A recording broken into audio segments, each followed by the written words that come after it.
Baiklah, di sini saya akan menjelaskan tentang definisi manajemen modal kerja. Apa sih definisi manajemen modal kerja itu? Manajemen modal kerja adalah proses pengelolaan aset lancar dan kewajiban lancar perusahaan agar perusahaan dapat menjalankan operasionalnya dengan lancar tanpa mengalami masalah keuangan.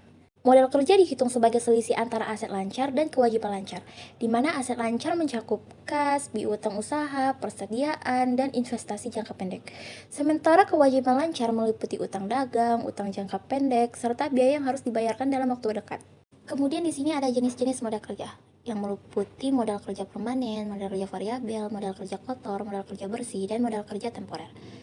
Kemudian di sini ada kebijakan investasi. Yang pertama adalah kebijakan agresif, yaitu strategi di mana perusahaan meminimalkan jumlah aset lancar dan lebih mengandalkan pembiayaan jangka pendek untuk mendanai operasionalnya.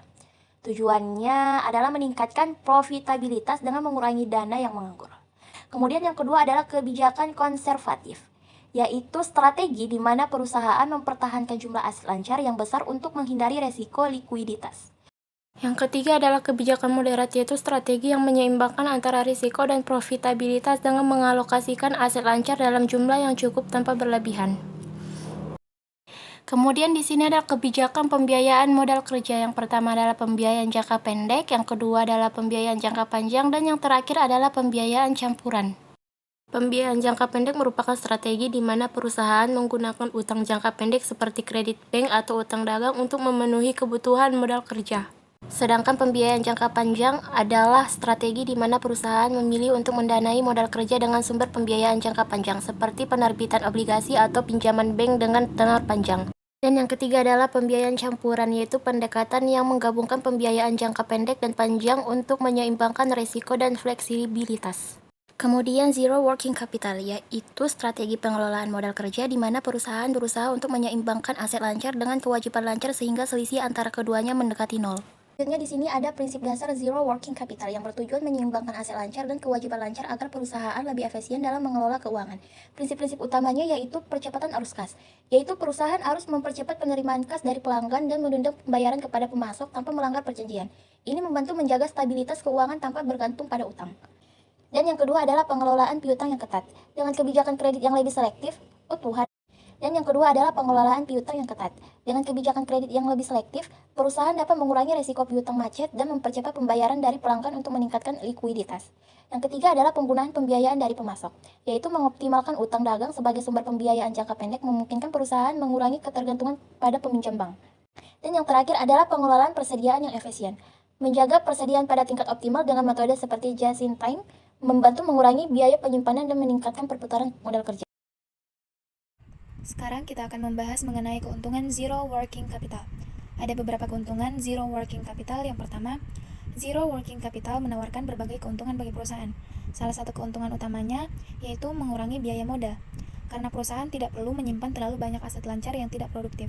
Dengan tidak adanya kelebihan modal kerja yang menganggur, perusahaan dapat mengalokasikan dana yang tersedia untuk investasi yang lebih menguntungkan, seperti ekspansi bisnis, inovasi produk, atau peningkatan kapasitas produk.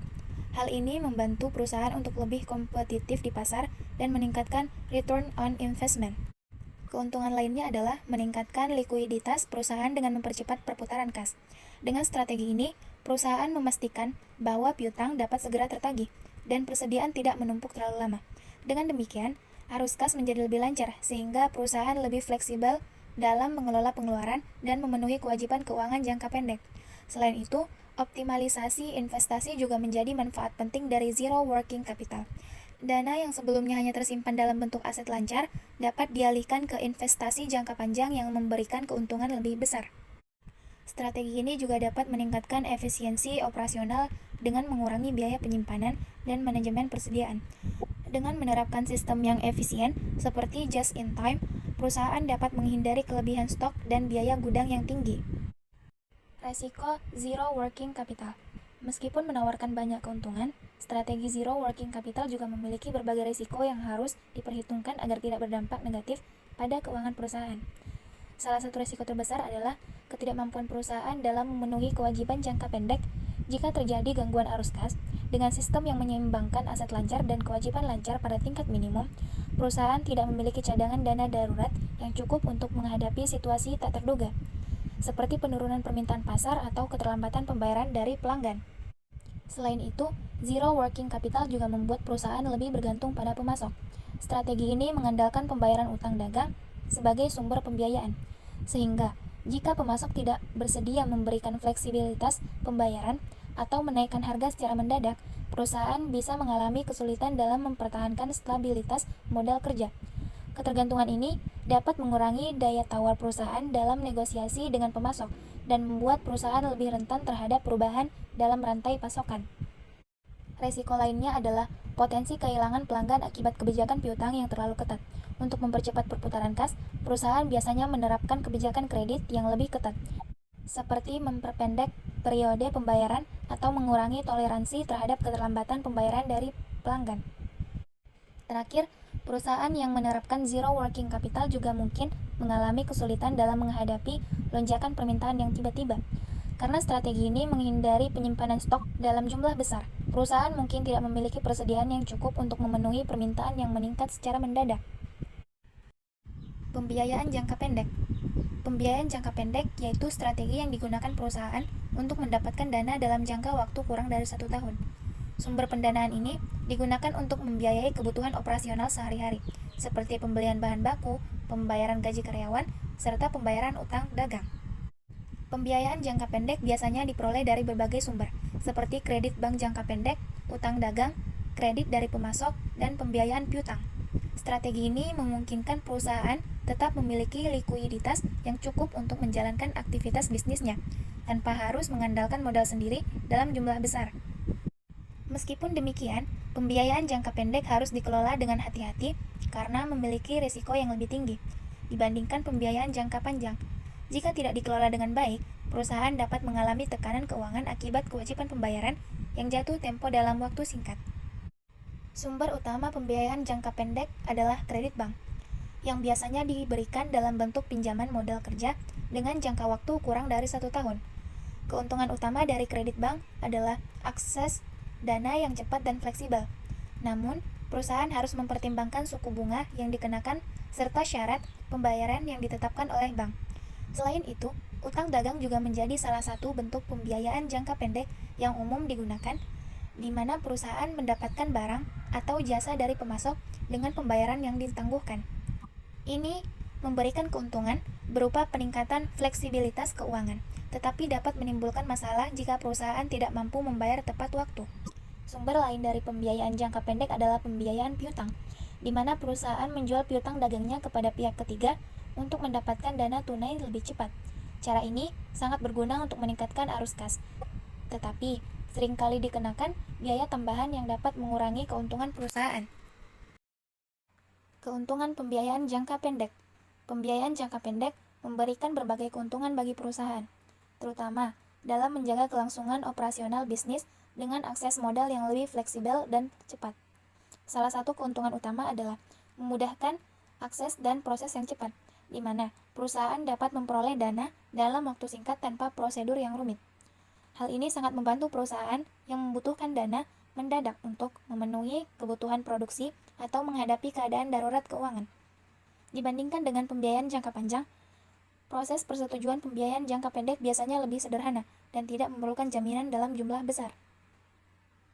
Selain itu, fleksibilitas dalam penggunaan dana menjadi salah satu keuntungan utama pembiayaan jangka pendek.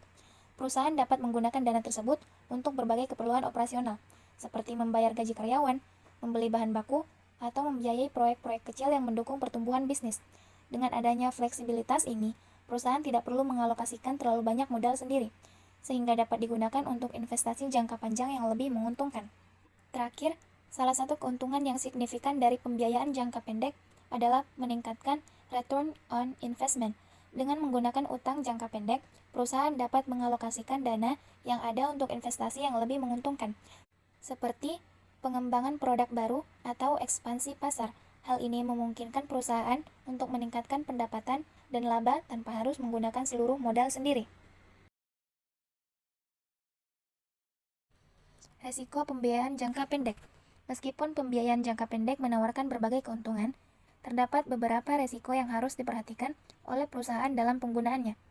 Salah satu resiko terbesar adalah resiko likuiditas yang tinggi.